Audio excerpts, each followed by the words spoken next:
Salam jumpa pemirsa, apa kabar Anda pagi ini? Saya David Plaikol, bisa kembali menjumpai Anda di obrolan pagi. Dan sebelum saya menyapa narasumber yang sudah ada di studio AFB TV Kupang, saya mau menyapa untuk Anda. Selamat menjalankan aktivitas pagi Anda di hari yang baru. Tentunya jangan lupa untuk tersenyum, jangan lupa juga untuk sarapan pagi. Baik, berkaitan dengan tema kita pagi ini, pemirsa, awas investasi bodong. Nah, ini sekarang ini lagi merajalela juga di seluruh Indonesia, dan bagaimana kita mau melihat lebih dekat di wilayah Nusa Tenggara Timur. Pagi ini saya sudah dengan Kepala Kantor Otoritas Jasa Keuangan Provinsi Nusa Tenggara Timur, Bapak Robert Sianipar, yang sudah hadir di studio. Selamat pagi, Pak Robert. Apa kabar? Selamat pagi, Bung David. Kabar baik, sehat-sehat. Sehat selalu. Oke, apa kabar untuk OJK Provinsi NTT? Luar biasa. Semangat terus ya. Semangat terus. Di awal tahun tentunya ini banyak progres yang harus dilakukan juga berkaitan dengan kewenangan dan juga tentu juga ini pengawasan ya, berkaitan dengan investasi itu sendiri, dan yang bagaimana itu investasi yang positif tentunya berkaitan dengan masyarakat sendiri yang mau berinvestasi. Nah, ini pengawasan dari OJK sendiri ini sangat diperlukan sekali.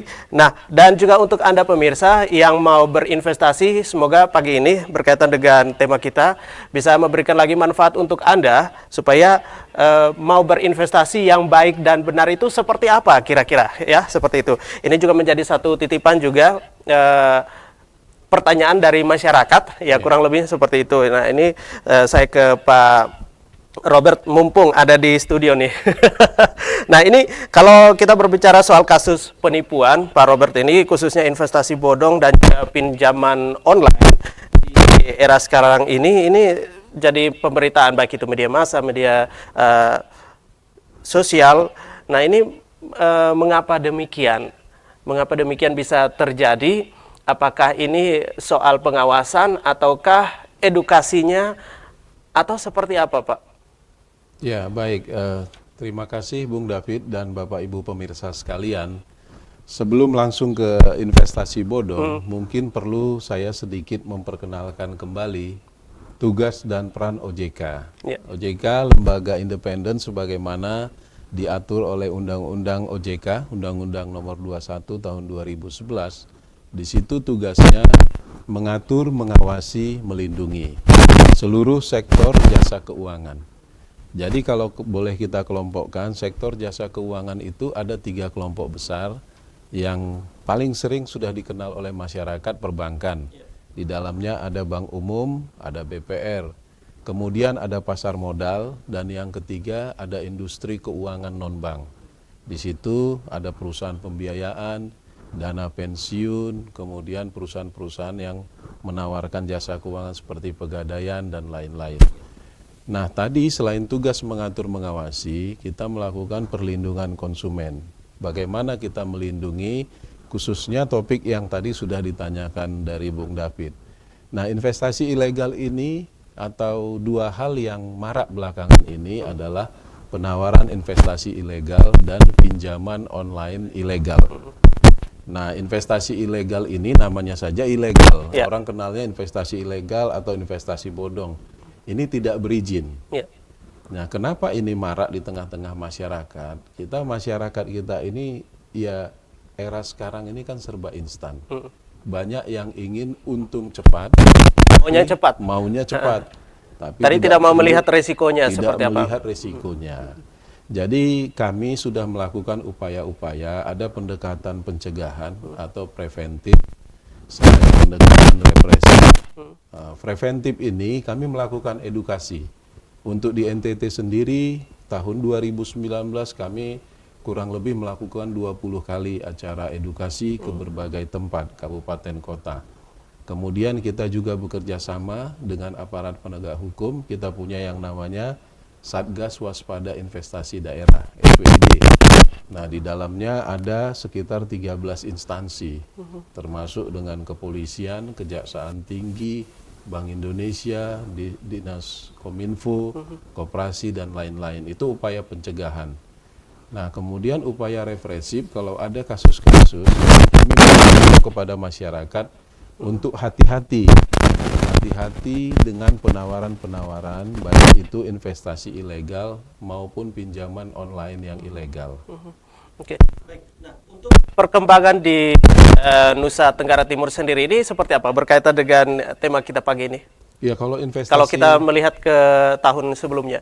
ya, Bung David dan Bapak Ibu pemirsa, kalau kita lihat investasi ilegal, saya kira Bapak Ibu tidak asing lagi dengan pernah dengar kasus Mitra Tiara Larantuka, kemudian Wayne Group, Ya.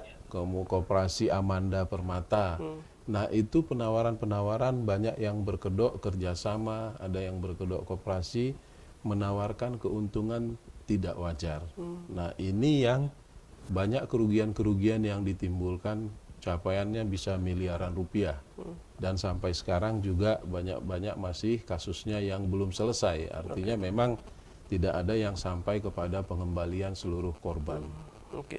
Itu ruginya ya kembali lagi untuk yang berinvestasi itu sendiri ya. Iya, Oke, betul. karena tidak melihat apa yang nanti bakal terjadi di kemudian harinya. Oke, Pak Robert, ini sangat menarik sekali untuk kerja keras dari OJK itu sendiri. Nah, kita melihat untuk Nusa Tenggara Timur wilayahnya, daerah kepulauan, dan juga perkembangannya ini semakin cepat sekali berkaitan dengan dunia pariwisatanya, Pak Robert. Nah, ini kerja keras sendiri dari OJK sendiri untuk bagaimana juga memberikan edukasi kepada masyarakat, terlebih khusus mungkin ini sudah ada pemetaan dari OJK sendiri untuk daerah-daerah atau wilayah-wilayah yang sekarang ini sementara berkembang.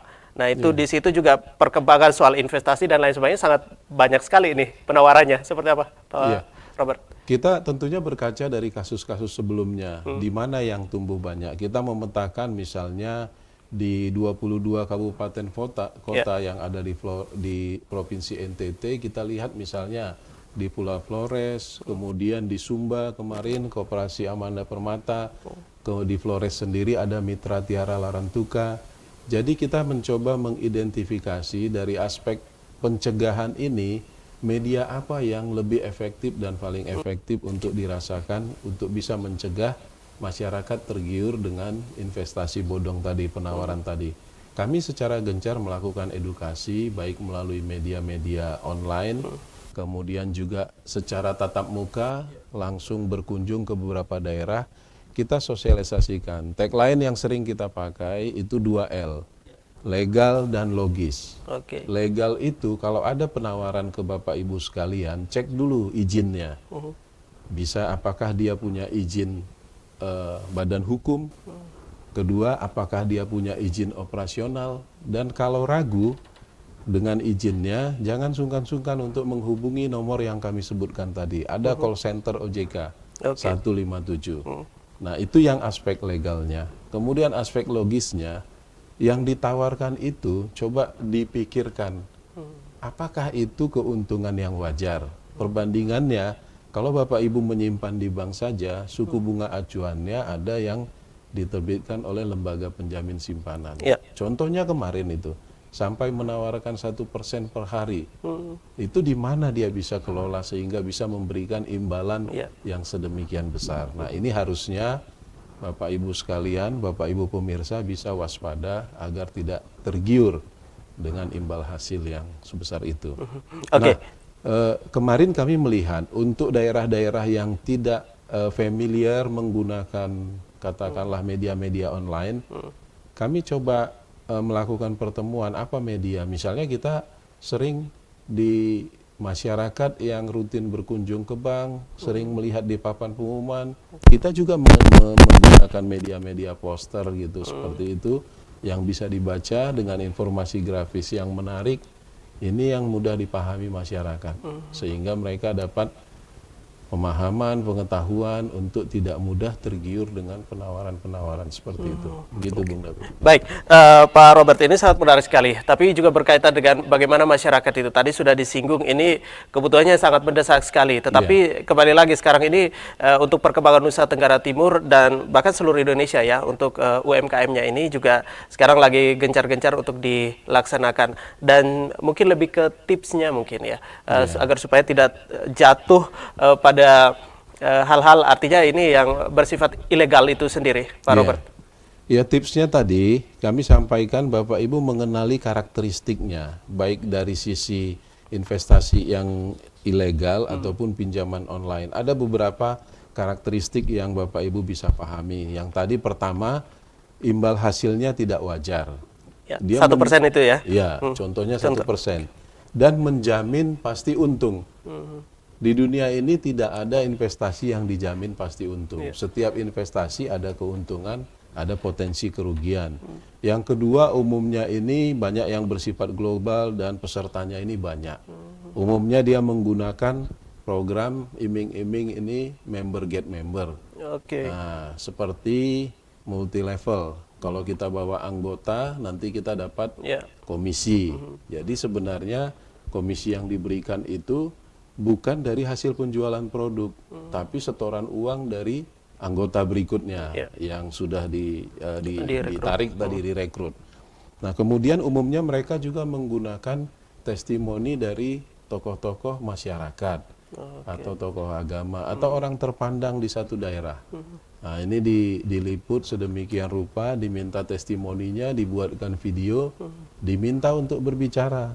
Selama dia ikut investasi ini, dia udah mendapat keuntungan apa saja. Ya, oke. Nah, nanti rumahnya diperlihatkan, kemudian kendaraannya, sehingga masyarakat yang tidak waspada ini kan melihat, wah, Tergiur mereka. tergiur, tokoh panutannya saja ikut investasi. Ya. Apalagi dia kan. Nah, ini Dan yang- memang ini kasus-kasusnya juga sudah sangat banyak Iya, sekali ya. sudah sangat banyak. Dan itu jadi memahami karakteristiknya ini yang perlu bekal di Bapak Ibu pemirsa masyarakat sekalian. Kalau tahu karakteristiknya, kita bisa kenali, oh ada penawaran ini.